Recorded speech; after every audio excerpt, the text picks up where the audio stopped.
మన తండ్రి కుమార పరిశుద్ధాత్మ దేవునికి వందనాలు స్తోత్రాలు చెల్లించుకుంటూ దేవుడి దినమందు మనకిచ్చిన వాక్యము ద్వితీయోపదేశ కాండము 10వ అధ్యాయము 13వ వచనం చదువుకుందాం.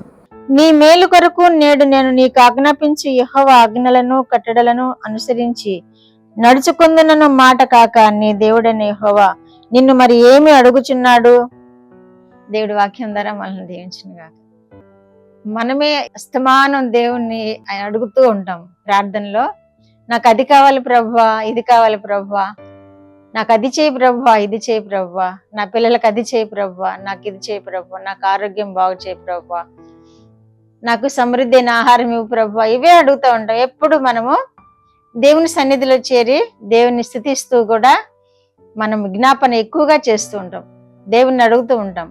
ఎక్కడ ఆరాధన చేసినా, ఎక్కడ మందిరాల్లో పాల్గొన్నా, గృహంలో ప్రార్థన చేసినా, సమాజంగా ప్రార్థన చేసినా, సమాజంగా కూడిన ఎక్కడ ప్రార్థన చేసినా గాని ప్రభువా ఇది నాకు అవసరం, ఇది చేయండి, ఇది చేయండి, ఇది కావాలి ప్రభువా అని మనం ఎప్పుడు మనవులు చేస్తూనే ఉంటాం.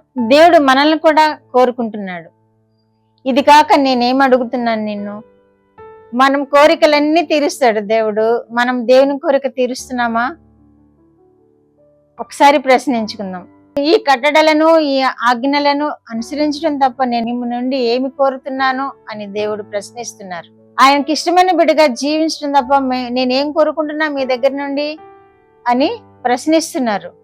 నువ్వు అర్పించే బలులు నాకు ఇష్టమా, నువ్వు అర్పించే కానుకలు నాకు ఇష్టమా అని కూడా పరిశుద్ధ గ్రంథంలో మరి ఒక చోట రాయబడి ఉంది. నా మాట వినడం కంటే, ఆజ్ఞ గైకొనడం కంటే నువ్వు అర్పించే బలులు నాకు ఇష్టమా, నువ్వు అర్పించే దహన బలులు నాకు ఇష్టమా అని సౌలు రాజు దగ్గర సమూయేలు ప్రవక్త ద్వారా మాట్లాడుతున్నారు కదా. ఆయనకి ఏమీ ఇష్టం లేదు.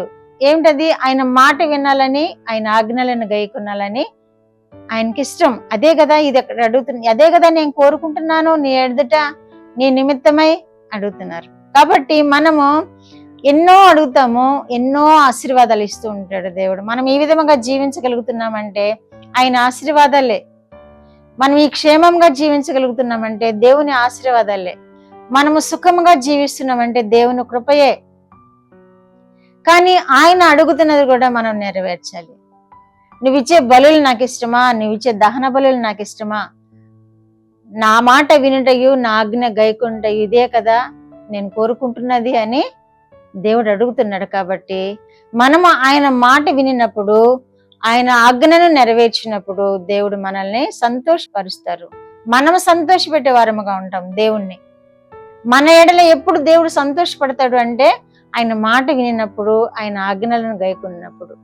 కనుక దేవునికి ఇష్టమైన కార్యం మనం చేద్దాము, దేవునికి ఆయాసకరమైన కార్యములు మనం విడిచిపెడదాము, దేవుని మహింపరిచే కార్యాలు మనం చేద్దాము, దేవునికి అయిష్టమైన కార్యాలను మనం విడిచిపెడదాము, దేవుని సన్నిధిలో మనం ఆనందిద్దాము. సౌలుతో కూడా అదే మాట్లాడతాడు కదా దేవుడు.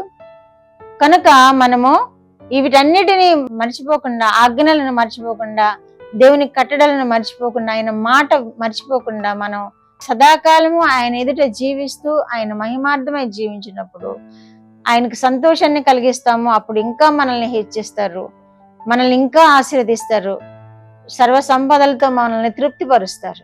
ప్రార్థన. మా దేవ, మా ప్రియ పరలోక ప్రభువా, మీ పరిశుద్ధ పాదములకు వందనాలు. మా రక్షకుడైన యేసయ్య స్తోత్రములు, పరిశుద్ధాత్మ దేవ స్తోత్రములు, ఇచ్చిన వాక్యం కొరకు స్తోత్రములు. మీరు కోరుతున్నదేదో మా ముందు ఉంచిన దేవా మీకు వందనాలు ప్రభువా. నాయన, మీరు కోరిన విధముగా మా జీవితంలో సమర్పించుకొని, మీ ఆజ్ఞలను గైకొని, మీ కట్టడలను అనుసరిస్తూ, మీ మాటను విని ప్రభువా మీకు ఇష్టమైన వారముగా జీవించే కృప వినిచున్న బిడ్డలందరికీ దయచేయండి ప్రభువా.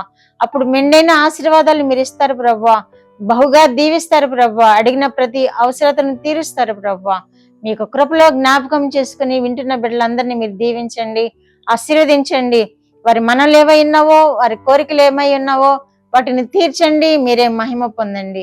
యేసుక్రీస్తు వారి పేరిట ఈ మనవులు మీ పాదముల యొద్ద వేడుకుంటున్నాను పరమ తండ్రి. ఆమేన్.